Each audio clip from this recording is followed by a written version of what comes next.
My stepmother was sold to the countryside, and my father was sent to prison. Their son's life was also ruined forever. All of this happened because I fueled the fire, because they killed my mother. A person who slits their wrists doesn't die immediately. The more blood they lose, the weaker they become. At first, they still have the strength to speak, but in the end, they can barely manage a facial expression. When the blood stops flowing, closing their eyes is like falling asleep, and then they die. How do I know this so well? Because I watched my mother slit her wrists with my own eyes. From ages 8 to 11, people in town loved asking me one question: Faith, how did your mother die? I killed her. Yes, I killed my mom. If I had been a boy, my mom wouldn't have died. My name is Faith. On my 8th birthday, I wore a dress for the first time, but I wasn't happy at all. Mom, boys don't wear dresses, and I won't either. Ever since I was old enough to understand. My mother told me that whatever boys could do, I had to do too, because in this world, women suffer the most. Hearing this, my mother couldn't stop her tears from flowing. One of her eyes was still black and blue, bruised by my father when he came home drunk a few days ago. Faith, Mom is tired. You'll have to walk your own path from now on. After saying these words, she slit her wrists with a fruit knife and committed suicide. Later, I kept dreaming about that night, always thinking it was just a nightmare. When the nightmare ends, my mother is still here. When I truly woke up, I was glad she was gone. Because she was gone, she wouldn't have to be beaten by my father anymore. The night my mother committed suicide was probably the day she felt most seen in her entire life. My grandmother, father, uncle, and all the aunts and uncles gathered together. That cheap woman, just because we didn't celebrate her daughter's birthday, she had to go and die. Since when does any family in Kindness Town celebrate birthdays for girls? She really couldn't tell what's important. My father looked utterly annoyed, as if the one who died wasn't his wife but just a guard dog. My grandmother even spat on the ground, a worthless burden who couldn't bear a son, dragging down our Lincoln family her whole life. I bet she knew she couldn't have any more children and couldn't face living anymore. Then she turned to glare at me. If you'd been a boy, your mother wouldn't have died. It's all your fault. You killed your mother, you murderer. I don't understand. How did I, who lost my mother, become a murderer? Funeral? What's the point of a funeral? It would dirty the Lincoln family's ancestral graves. My grandmother said, my sister married into your family with a clean reputation, and your Lincoln family drove her to her death. Now you won't even provide a grave. Fine, then at least give us some compensation. My uncle immediately demanded money. The two of them almost got into a physical fight over this in front of my mother's corpse. In the end, it was my father who kicked over the table. He pointed at me. Find someone to marry her off when she turns 18. The bride price will be yours. Now get out. My uncle scrutinized me carefully and muttered, my sister didn't die in vain like this. My grandmother pinched my face and said sarcastically, this face of your niece is a carbon copy of her jinx of a mother. Didn't your worthless sister swindle our Lincoln family out of $66,000 in bride price? At the very least, this little bastard she gave birth to is worth $40,000. Wilson, if you keep holding on like this, Faith will be your responsibility to raise. My uncle turned around on the spot and said, she's a Lincoln by blood. It's your duty to raise her. Don't even think about dumping her on our Chandler family. In the end, my father wrapped my mother in a bedsheet and buried her on the Eastern Hill. At 3 in the morning, everyone had left. Staring at the open door, I finally realized I was a motherless child now. For as long as I can remember, I never saw a single unbruised patch on my mother's body. Every time my father beat her, my grandmother would say, it's all your fault for not being a boy. You've brought shame to the Lincoln family. After being beaten, my mother acted as if nothing had happened, hugging me with a smile. When you grow up and get into college, take me out to enjoy life. She always said it didn't hurt, but I knew it did. Late at night, I could always hear her crying under the covers, her tears soaking half the pillow. Back then, my only hope was to study hard and get into college. Unfortunately, my mother died, and my grandmother only wants to sell me when I turn 18. I have no way out, living like a weed. My grandmother beats or scolds me every day because I'm a worthless burden. I only get to eat one meal of leftovers a day because I'm a worthless burden. Life was too hard, and many times I wanted to go find my mom. Sometimes I wonder, Mom, why couldn't you hold on a little longer? Until I grew up and got into college. It wasn't until I was 11 that I realized she didn't choose to give up. She was driven to her death. That person is called Donna. When I was 8 years old, Donna gave birth to a baby boy for my dad in the city. The summer I started junior high, my grandmother had me follow others to work in the city. My dad came back with Donna, who was holding a baby in her arms. That was the baby boy my grandmother had been longing for, now 3 years old, named Precious. How did the two of them get together? My father had been working with a contractor dealing in building materials all these years and had built up some family assets. Donna was also from our town. She saw my father accompanying clients at the foot massage parlor and immediately took a liking to him. That's when the two of them got together. How do I know all this so clearly? Because Donna told me every single word of it herself, including how she specifically took my mom for a checkup and told her she couldn't have any more children. No wonder my mom said she was going to buy me clothes in the city that day. And then she came back and killed herself. Turns out Donna took her for a medical checkup and introduced her to Precious, who was just a few months old. Of course, she also met that old man from the mountains who wanted to buy me as a child bride for his mentally disabled son. You killed my mom. It was you. It was me who drove them to death.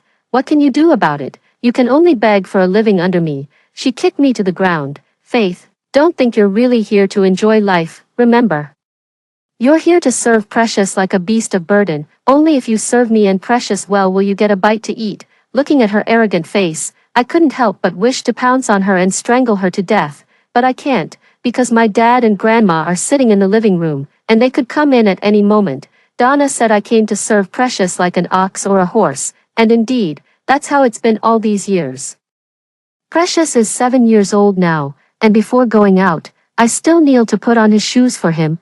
Precious would hit me with his building blocks when he was unhappy, and seeing me in pain made him happy. Donna loved playing cards. If she won, she'd make me wash her feet. If she lost, she wouldn't feed me. In the Lincoln household, in the eyes of Donna and Precious, I was just a beast of burden for them to order around. Once, Precious was squatting on the balcony digging in the dirt when, for some reason, he got upset. He swung the toy shovel at me, laughing heartily as he struck. My arms were left covered in bruises. In that instant, rage clouded my mind. I grabbed Precious and shoved her out the window. This scene was witnessed by my dad and Donna. My dad rushed over, kicked me to the ground, and started whipping me with his belt. I lay on the ground covering my head, not daring to resist. The pain gradually brought me back to my senses. A wave of fear hit me. If I had killed Precious, my life would have been over. I absolutely cannot let this wretched life drag me into the abyss. I started studying like my life depended on it.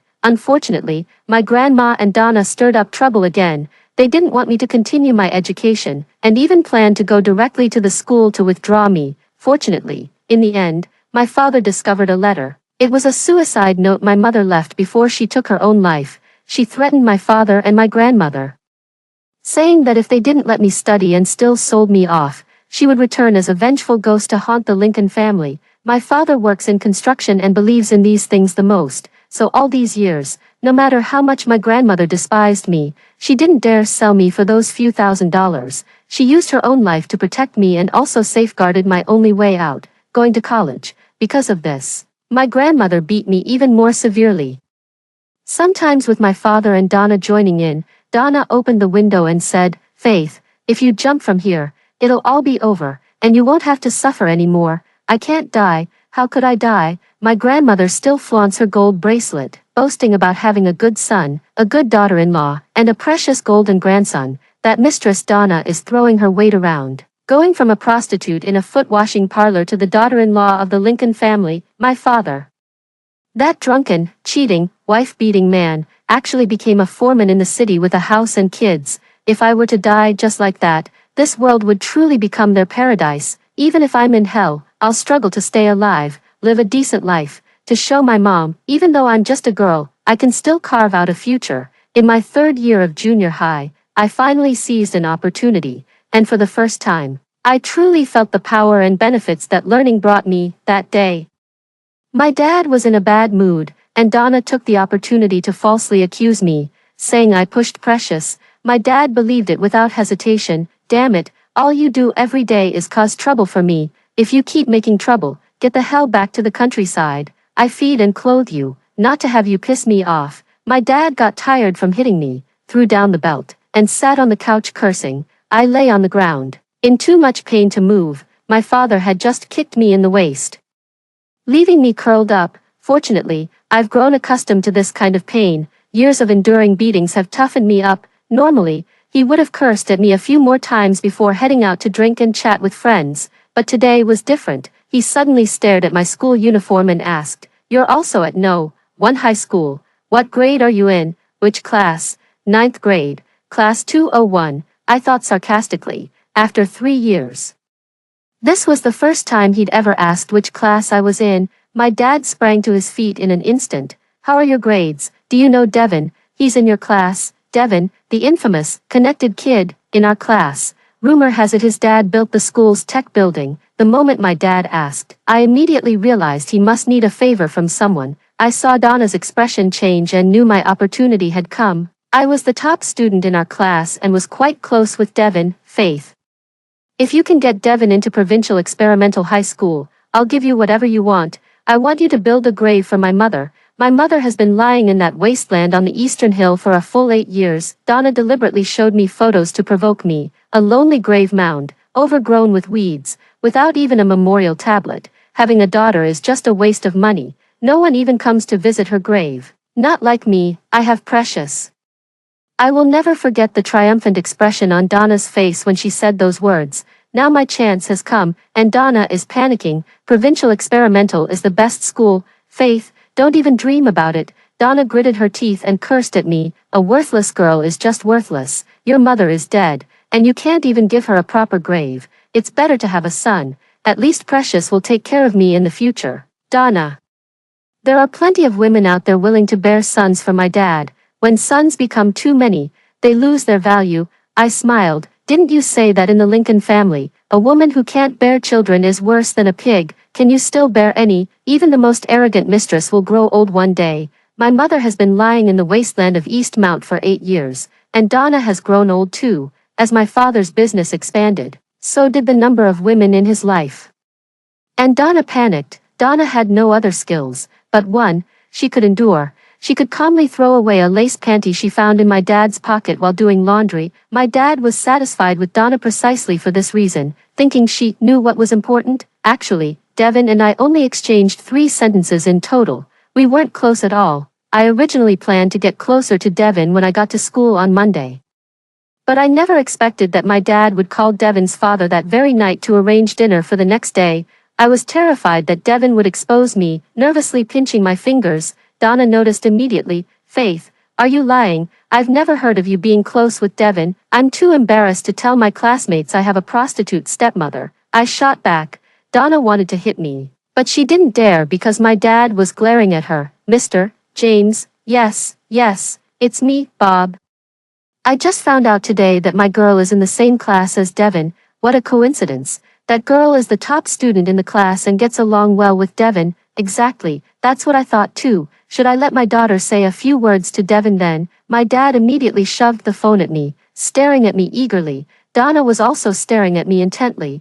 I knew that if Devin exposed me at this moment, my dad would definitely beat me up and send me back to the countryside. I nervously took the phone. "Faith, I heard we're quite close," Devin said with his usual laughter in his voice. I didn't dare to put it on speaker, so I had to speak loudly. "All right, let's have dinner together tomorrow night." "Okay, I'll hang up now." Afraid my dad might notice something off, I immediately ended the call. If Devin exposes me tonight, I'll have no chance left. If my dad finds out the truth after dinner tomorrow, I might still have room to smooth things over. My dad was so happy he almost jumped up, giving me a once-over, wearing that school uniform all day long. As her mother, you should at least dress her up a bit. Precious, ignored beside us, immediately kicked me. My dad pushed Precious aside and scolded him for the first time. "What time is it? Go to bed already." Afraid my dad might get physical, Donna quickly picked up Precious and left. "Faith, Devin's father is my bread and butter. Do well tomorrow." My dad patted me on the shoulder. For the first time in so many years, he looked me in the eye, speaking to me as a person, not just some mouth to feed. I also came to realize that, in my father's eyes, neither women nor sons were as important as money. If he lost Devin's father, his bread and butter, would he be furious to death? That night, I received a message. "Devin, first place. Actually, we're quite familiar with each other. After all, I'm the only one who knows your secret." I've only spoken 3 sentences to Devin, but he said more than 3 sentences to me. We've been in the same class since 7th grade, but we really got to know each other during the sports meet in the summer of 8th grade. That year, many classmates failed the 800-meter fitness test. To encourage students to train their physical fitness, the school organized 2 800-meter events. One was an 800-meter race exclusively for girls, and the other was a mixed-gender 800-meter relay. The first-place winner of the competition would receive a $500 cash prize. As soon as I heard about the prize money, I signed up immediately. Nobody likes running the 800-meter race, but I signed up for 2 events by myself. Everyone thought I was crazy. The teacher hesitated but still let me compete, because I was the fastest 800-meter runner in our class, even faster than the boys. I've been exercising ever since my mom died, nothing else, just running all the time. Because I'm afraid that one day if I'm sold into some remote mountain village, I won't even have the ability to escape. Unexpectedly, it was Devin in the mixed-gender relay. I felt disheartened at that moment. Devin doesn't take anything seriously. I'm afraid the bonus is out of reach now. After hesitating for a while, I thought about asking the teacher to withdraw. Unfortunately, I ran into Devin right then and offended him on the spot. First place. Looking down on me, Devin's face darkened. And my heart skipped a beat. Devin had a straightforward personality. Even though he was at the bottom of the class academically, he had a strong following among his classmates. If I offended him, life wouldn't be easy. I don't want to complicate things and let these matters interfere with my studies, so I had to lie. No, I'm afraid I'll hold you back. Devin smiled, with a strange expression on his face. On the day of the sports meet, Devin's performance really surprised me. I ran the 800-meter race first and easily took first place. Half an hour later, the mixed relay began. It was decided that I would run first, followed by Devin. I wanted to create an early lead to give Devin an advantage, but when the race started, Devin was actually assigned to run the first leg. Devin only said one thing: "I'm really afraid you'll drop dead from exhaustion if you take first place." I only remember that day when the entire stadium erupted in a deafening roar. Everyone chanting Devin's name. He rushed toward me like the wind and shoved the baton into my hand. Sweat drenched his hair, his gaze burning like the sun. First place. I won't hold you back. Devin ran so fast that he easily took first place. I thought this would be our last interaction, but little did I know the awkwardness was yet to come. After the race, I hid in a corner to rest, and in a daze, I actually fainted. When I woke up again, I was in the school infirmary.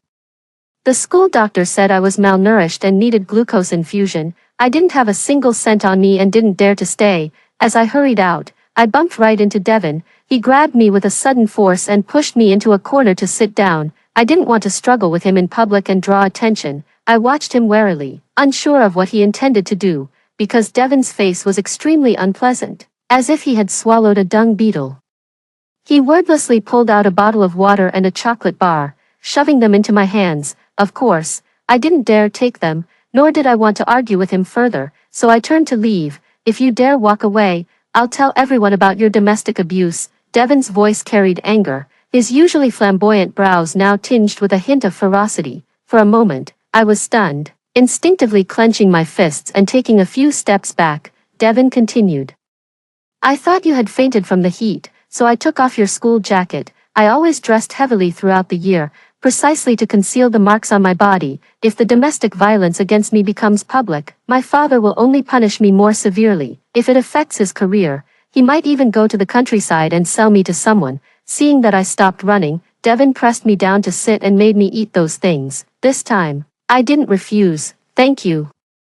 I always remember that summer afternoon. In the small garden, the scorching wind blew past, carrying the scent of flowers. Devin and I sat on the edge of the flower bed, each lost in our own thoughts. After eating a piece of chocolate, I felt a sharp pain in my stomach. I must have looked really awful at the time, because I scared Devin. Devin's voice was trembling. "Hey, top student, don't scare me like this. Let me take you to the hospital." I only found out later why Devin was so terrified.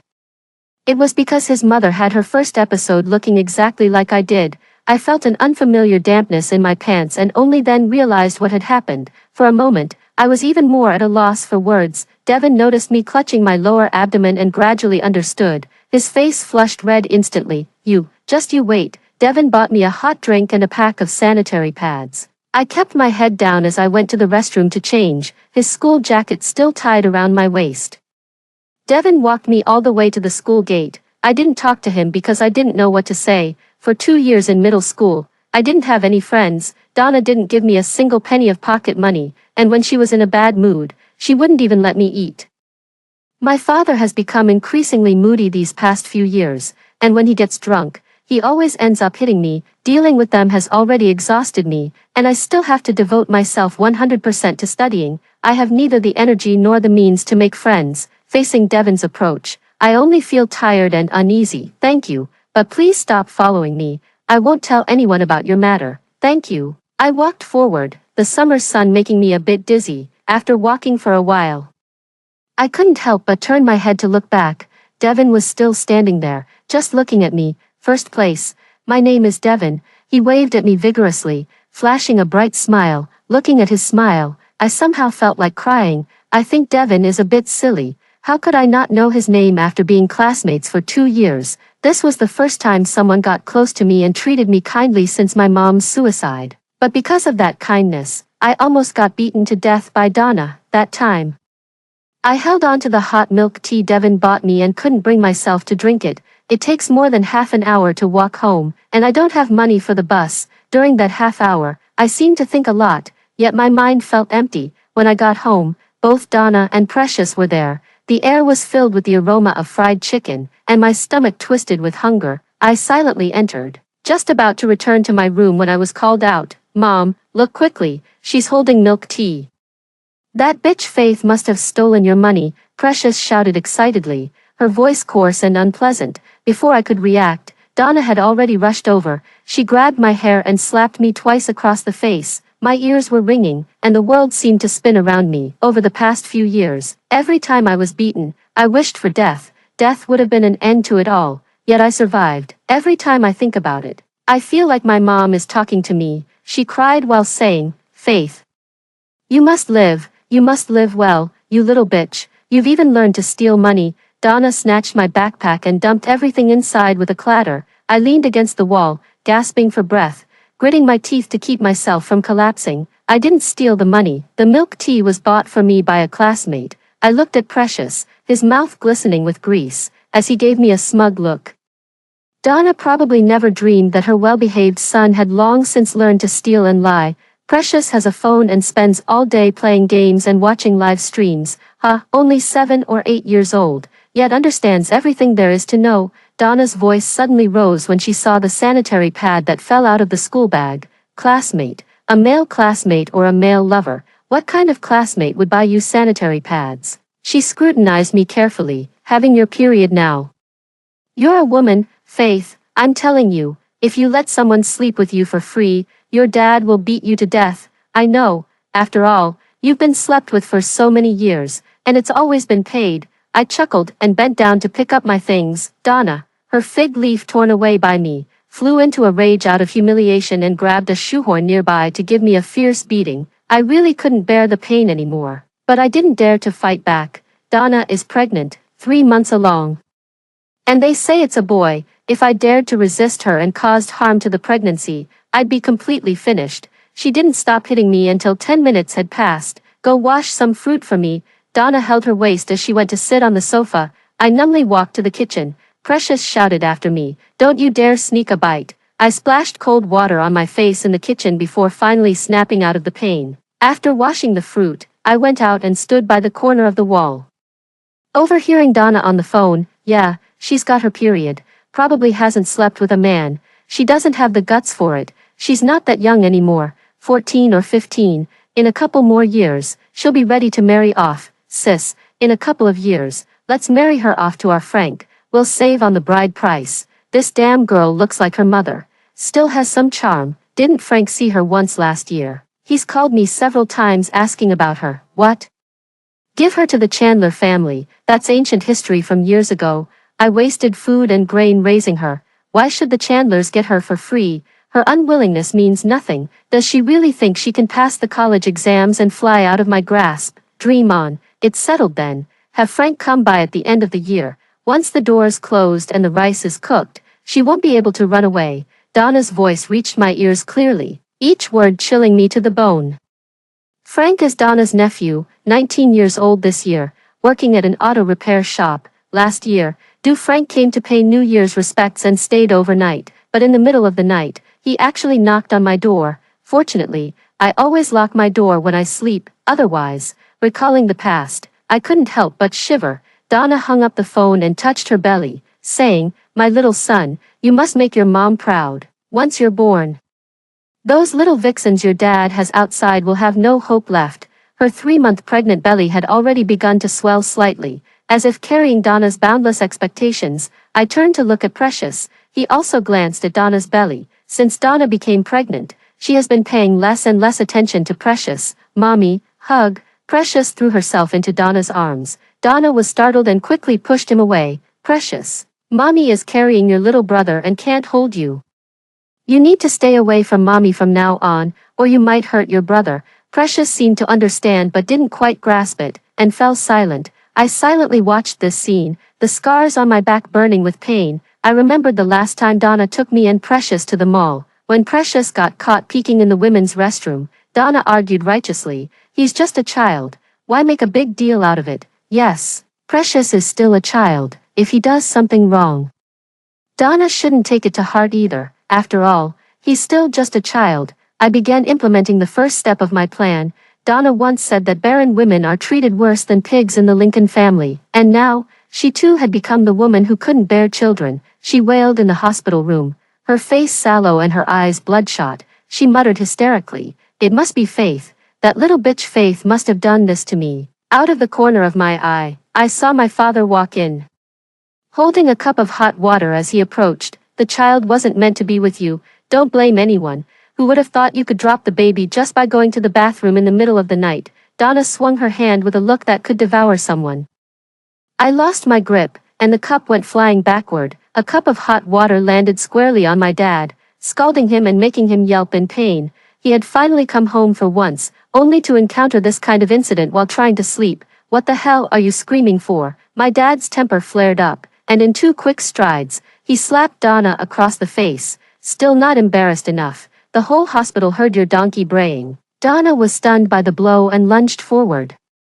"Have you no conscience? I'm carrying your Lincoln family's son." My father impatiently pushed her away. "What do you mean a son? The doctor said it's a girl." When Donna heard it was a girl, all her energy drained away in an instant. She muttered to herself, "How could it be a girl? My dad said this was a surefire recipe for a son." I stood quietly by, thinking to myself, it's just as well this little sister never came into this world. Little sister, did you leave early because you knew how bitter this world is? Donna quickly snapped back to reality, gritting her teeth and saying, "It must have been Faith who caused my miscarriage. If she could be cruel enough to harm me today, tomorrow she could harm you or Precious. We must get to the bottom of this." Hearing this, my father looked at me thoughtfully with his piercing eyes. I pretended to be frightened. How could I dare do such a thing? My father provides me with food and clothes, and even sends me to such a good school. How could I possibly harm my father? Without him, where would I be? Sure enough, my dad's expression gradually softened.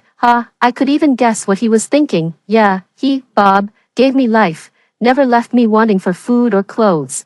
What right did a little girl like me have to resent him? Donna actually fell to her knees with a thud, clutching my dad's leg. "I've been with you for over a decade. Honey, if this matter isn't cleared up, I won't have peace of mind. I'm scared. How are we supposed to live our lives with someone who wants to harm us lurking around all the time?" My dad, for some reason, suddenly asked, "How do you plan to investigate?" Donna looked up at me with a resentful glare. "I slipped while going to the bathroom. Someone must have spilled something on the floor. The bathroom light has always worked fine, but tonight it suddenly went out. Someone must have turned it off while I was in there." I feigned panic and defended myself. "No, it wasn't me. I was sleeping in my room the whole time and never got up." Donna instantly flashed a smug expression. "Faith, I actually installed surveillance cameras at home." My voice was trembling with fear, my face full of terror. What surveillance? I had no idea. Why would there be cameras in our own home? Donna immediately perked up. "It must be you, you little bitch, who harmed me. Otherwise, why would you be so guilty?" The thought of catching me red-handed made Donna forget about recuperating, and she insisted on leaving the hospital that very night. The whole way, my father's expression remained dark and gloomy. This man is selfish to the extreme. If anyone in this family dares to threaten his interests, they're making an enemy of him. Even the unborn child in Donna's womb is considered part of my father's interests. After all, both he and Donna were convinced it would be a boy, but this time, I'm not afraid.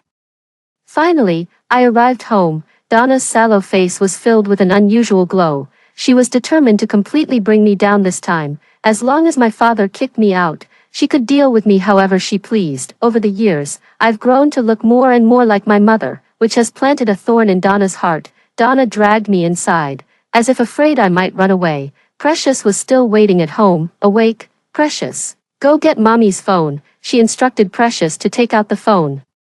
Precious, seeing this as a setup to interrogate me, became more eager and excited than anyone else. The phone was taken out, and my father personally checked the surveillance video. He watched while smoking, his frown deepening. I plopped down, my body weak, and said through tears, "Dad, I admit, I did wake up in the middle of the night.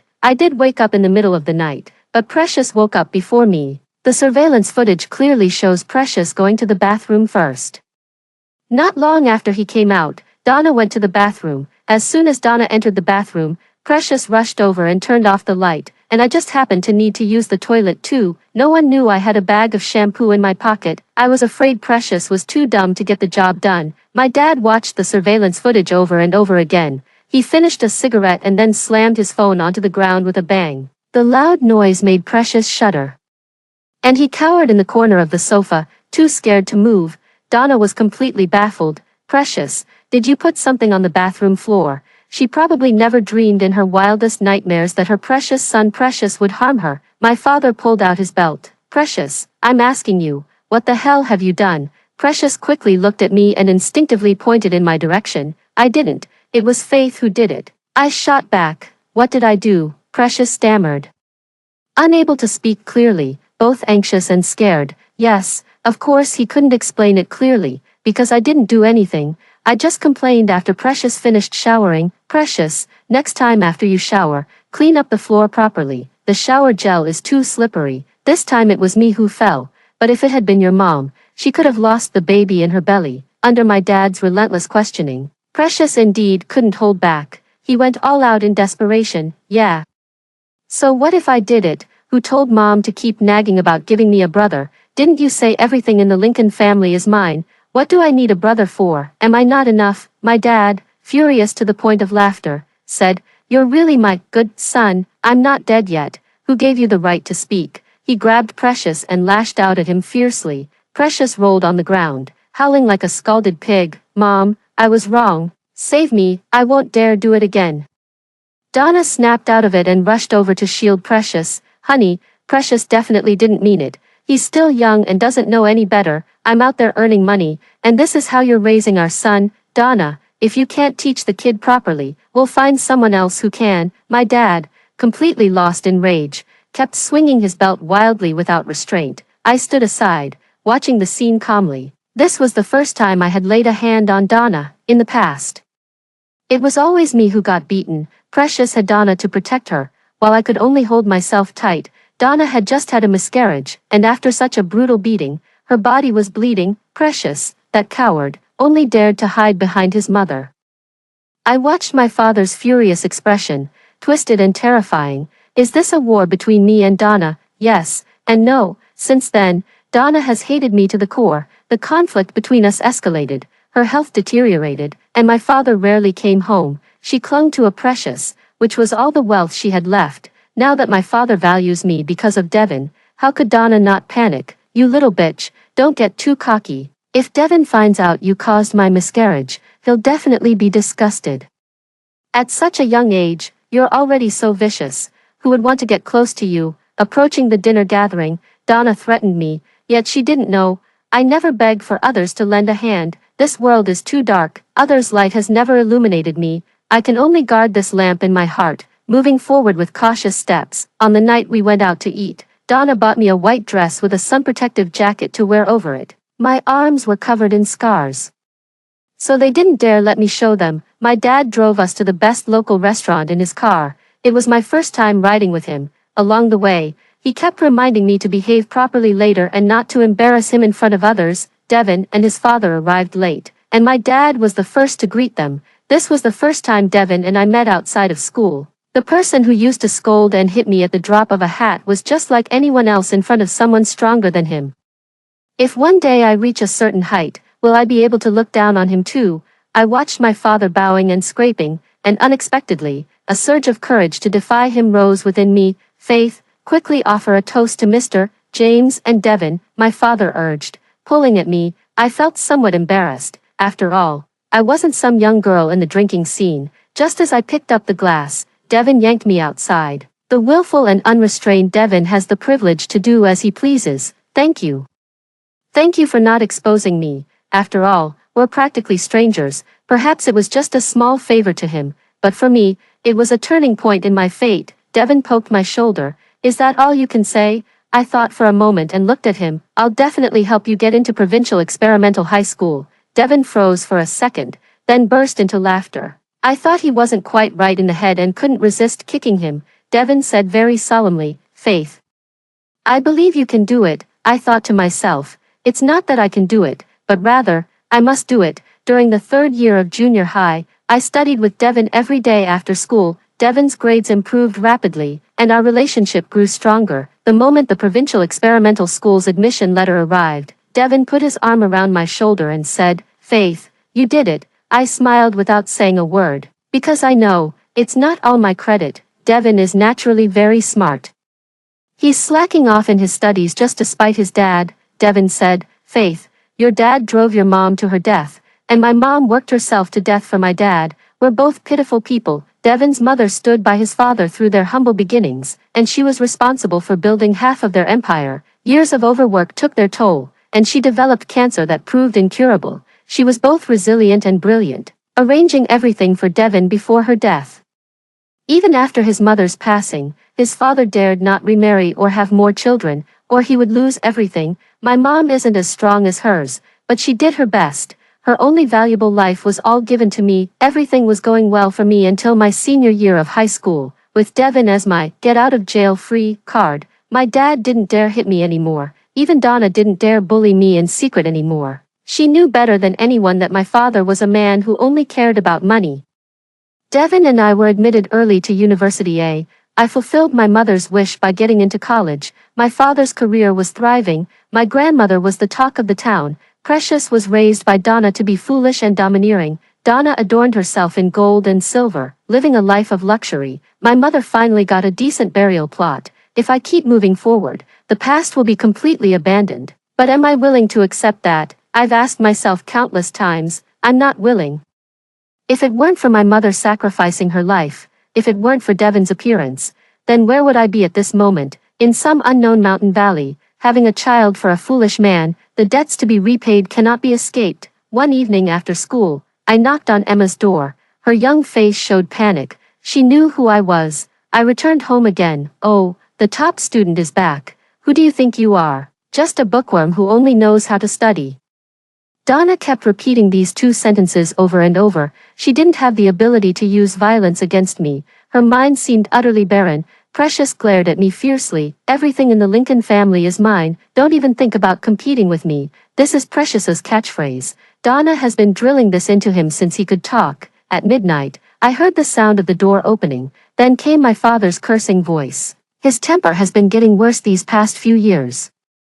After a while, I heard Donna's wailing again. I stood at the door, silently watching the scene. Bob, after all these years of slaving away for your Lincoln family, you actually want to divorce me? Give up on that idea. I'd rather die than get a divorce. Donna had completely lost her mind. She lunged at my father without warning. My father twisted her arm and slammed her against the wall. Stop acting crazy. Emma is pregnant, and I asked you to take care of her for a few days. Are you really that put out? Donna, think about how much money I've spent on you over the years. How dare you throw a tantrum at me? Emma hugged her belly and wept softly. Bro, I just wanted to see you one last time today. I didn't expect your wife to see me. I'll get rid of this child. Donna screamed. Bob, you've been sterile for years. This bitch is cuckolding you. How the fuck do you know I can't have kids? My dad slapped Donna twice, making her mouth bleed.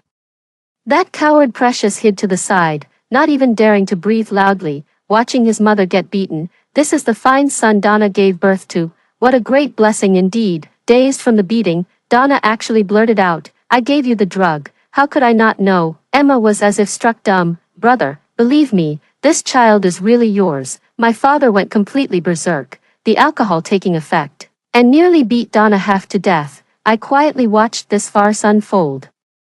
Just 2 months of planning was enough to make these people crumble. Brains are a wonderful thing, but unfortunately they don't have any.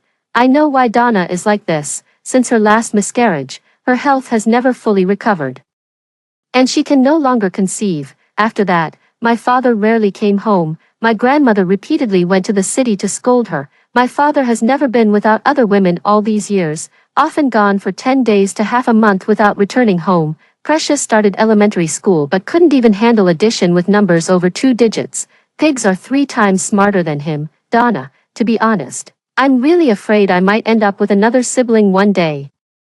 The family fortune is already this meager. It's hardly enough to split among a few people. I sat on the sofa, having an open conversation with Donna. Donna grumbled, "Stop dreaming, you'll be married off sooner or later. Everything in the Lincoln family belongs to Precious." "You're wrong about that. My dad is young and strong. He could still give me a little brother. If only my dad couldn't have children, life would be so much quieter." What a pity, judging by his vitality.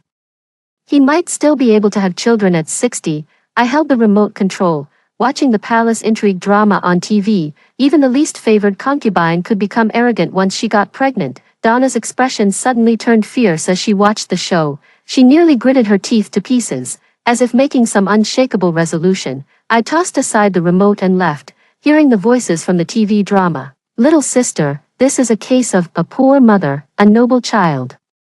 Isn't this the very day we women of the inner palace have been longing for?" Donna hoped that by getting pregnant with Precious, she could drive my mother to her death. Who knows who's waiting in line behind her? After all, my dad is getting richer by the day. Ever since Donna mentioned finding a tonic recipe to strengthen my dad's foundation, I knew something was brewing. I heard from my grandma that Donna's father was a barefoot doctor.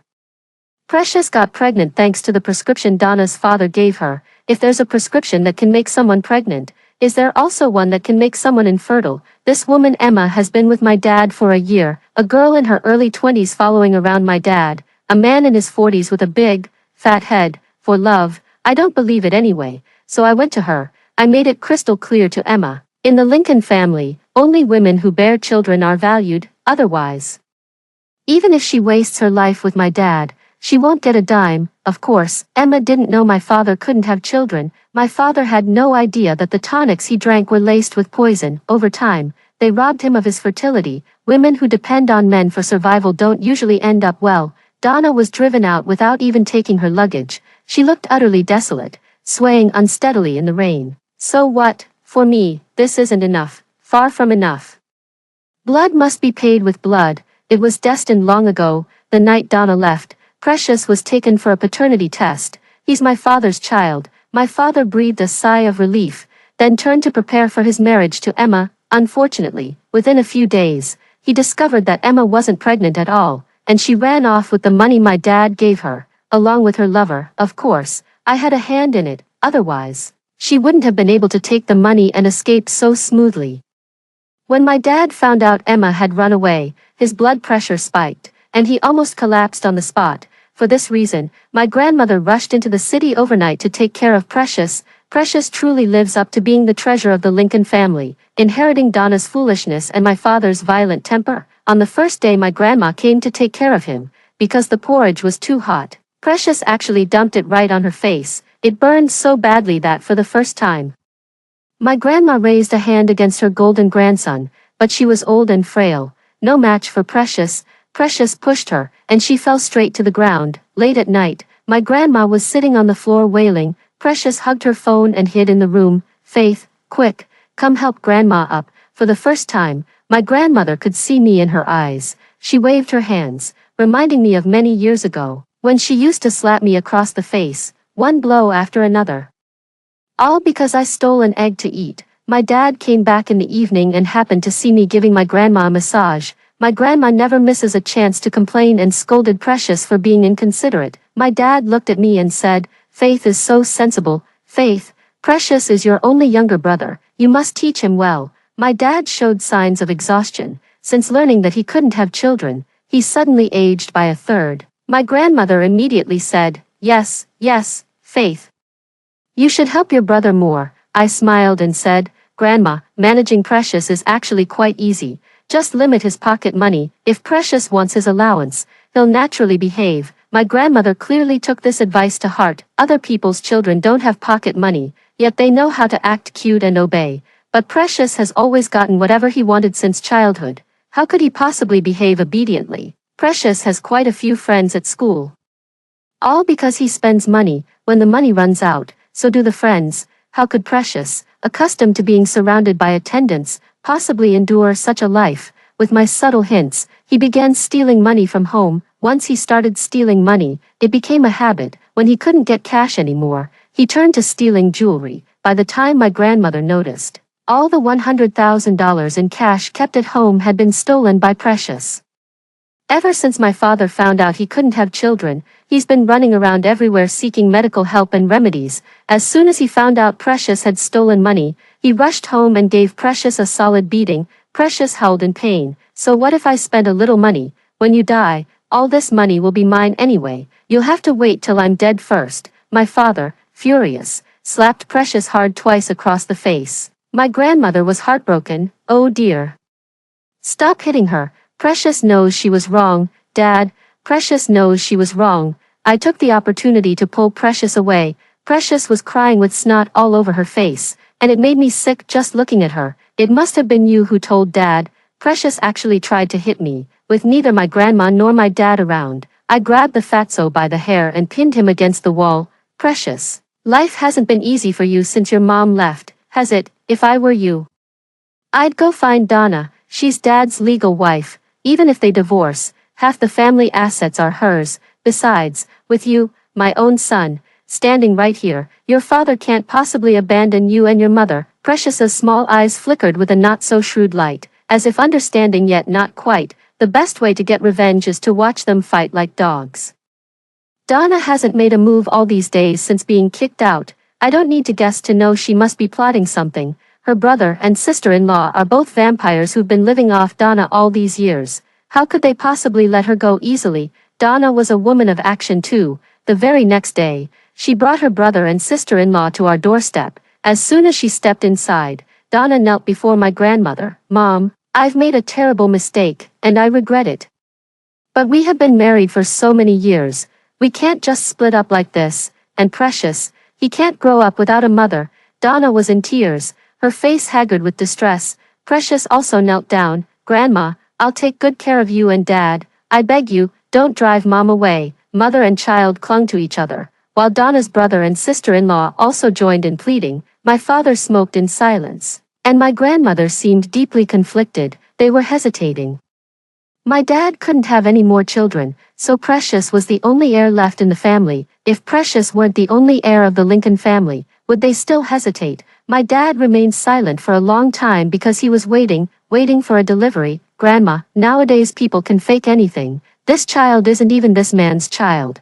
The paternity test results were fake. He's been raising someone else's child all these years for nothing. How foolish." I was watching TV with my grandma, and she was completely engrossed in the melodramatic soap opera. My grandma can sometimes be a bit too sharp for her own good. She immediately caught on. "Didn't your dad get Precious one of those paternity tests last time?" "Yes, it was Donna who found the hospital, saying she had connections there, so the results came out quickly." My grandmother's expression changed slightly, and she asked how the paternity test was conducted.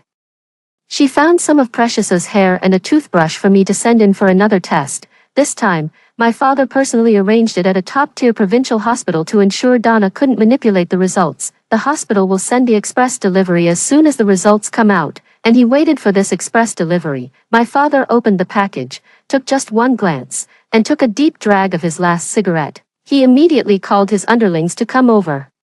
Donna's brother and sister-in-law didn't even have a chance to cry out before being beaten half to death. Donna had 2 teeth knocked out by my dad, swallowing her tears in silence. Precious was completely terrified, trembling against the wall. My grandmother choked on her breath and fainted on the spot. Precious and Donna were kicked out. My grandmother was so angry she had a cerebral hemorrhage and was hospitalized. Without Precious, the root of the family, the Lincoln household lost half its soul. Donna, this time my dad is definitely going to divorce you. After all these years with him, you still couldn't get a grip on him. If I were you, I'd feel utterly cheated. I went to see Donna. She was living in a cheap motel with Precious, and life was really tough for them. Without the Lincoln family as her backing, Donna was disowned by her father and estranged from her mother. Her brother and sister-in-law even had their arms broken, leaving her completely without support.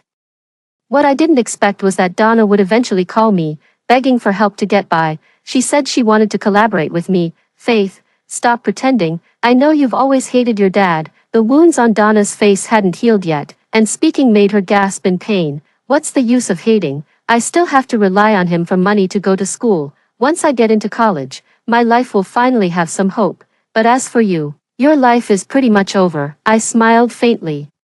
Donna looked at me for a long time before finally making up her mind. Last year, a worker died at your dad's construction site, and it cost $600,000 to settle the matter. Once when your dad was drunk, he let it slip that he accidentally pushed the man off the scaffolding. I recorded it. The recorder is hidden under the master bed. Go look for it. Donna said she would use this recording to blackmail my dad for half his fortune, then take Precious and disappear, of course. She also mentioned she'd give me $100,000 as my share. After I got back, I indeed found a small voice recorder tucked in the side seam under the bed. It contained my father's voice, crystal clear. I smiled, the final revenge plan taking shape in my mind. When my father returned, I stammered, "Dad." Donna offered me $100,000 to find a voice recorder under the master bed and give it to her. I didn't dare take it. My dad's face changed color, and he immediately rushed to the bedroom. Rummaged under the bed, and found that voice recorder. I saw him dash into the bathroom and come out a while later with a face ashen. "Faith, you did well. You're a Lincoln kid. My blood, you should stand by me." My dad praised me a few times, surprisingly without avoiding me, and immediately made a phone call. "Why does she get to take so much of my money? We must get divorced. There's no other way." Transferring assets. He was on that phone call for a full hour, talking to his lawyer. Over the years, his business has grown large, and he knows the law well, so he specifically hired a lawyer, and this lawyer happens to be the exclusive attorney for Devin's family company. After my dad finished the call, he smoked 3 cigarettes in a row. "Faith, I never thought you'd be the one who stands by me in the end. Tomorrow, come with me to see the lawyer and sign a document." I wiped away my tears. "No matter what, you're still my dad," I cried, or at least, I pretended to. My dad patted my shoulder and sighed. "Faith, I've wronged you all these years." When he wasn't looking, I lowered my head and smiled. Soon, I arrived at the law firm and quickly signed a few documents. In just a few minutes, I owned 2 houses and a considerable amount of cash. My father was ruthless, leaving almost no money for himself. My father smoothly divorced Donna and stopped pursuing medical treatment. "Faith, you are your father's only hope now." My father gave Donna's brother and sister-in-law some money to marry Donna off to a rural area far away. As for Precious, she left with Donna. My grandmother is still lying in the hospital bed, being taken care of by a nurse. The house transfer procedures were completed, and I transferred that cash to Devin's overseas account. In the blink of an eye, it was time for the college entrance exams. "Faith, do your best. Our Lincoln family is counting on you to bring us honor on the day of the exam." My dad personally drove me to the test center. He had no idea that I had been admitted early and didn't need to take the college entrance exam at all. Just an hour ago, a backup recording was delivered to the police station. The man had aged completely, with wrinkles and folds on his face that couldn't be hidden.